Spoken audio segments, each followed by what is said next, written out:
Is there an ongoing interest of the U.S. Navy in the Arctic areas north there, that Greenland would be strategically placed to control? Well, Greenland, of course, is part of Denmark right Yes, now, right. the Kingdom of Denmark.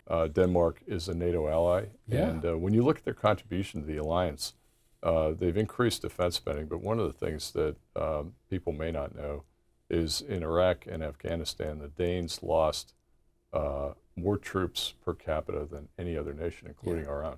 I remember. And so that. they Yeah, made a in big Iraq. sacrifice, Yeah. and they're good allies and partners. So Yeah. we have it's a space station because Space Force has taken it over, but it's a big radar up in Thule, Yes. Greenland, that is an early warning radar, and it's a very valuable strategic asset for the United States because it tells you if the ballistic missiles are flying towards North America.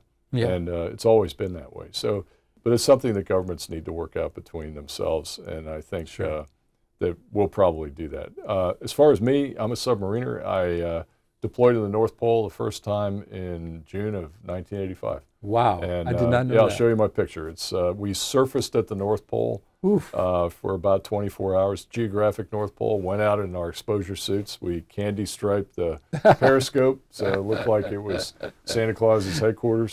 That's I think we had the heaviest chief on board dress up like Santa Claus. We actually cut an igloo and made a little bar, and somebody had smuggled a fifth of bourbon up there, so the captain was gracious enough to let everybody have a shot of bourbon at the North Pole. Off the ship, of course, Off not the on ship. the ship. No. Yeah, because the U.S. Navy's dry. But at any rate, it's an important area. It was a bastion for the Soviet Union and ballistic missile submarines, and we are up there operating in all sorts of ways. We have an ice camp.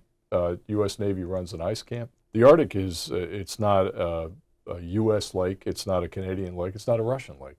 Right. You know, it apportions to everybody through the UN Conventional Law of the Sea for innocent passage. And the Russians have tried to make the Northern Sea route. You can either go over the top, you can go through the Northwest Passage near Greenland, or you can go through the Northern Sea route. And because there is, you know, we call it the Blue Arctic now. It used to be the White Arctic with ice.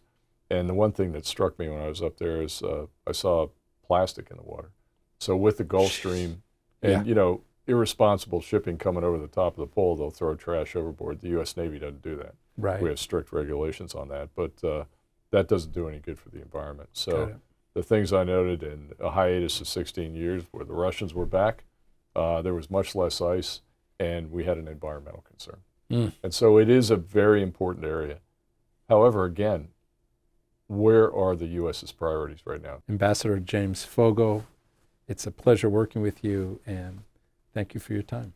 Thank you very much, Bob. Appreciate it. Great to be here. Great. And good luck to you with TvAbraham. Thank you.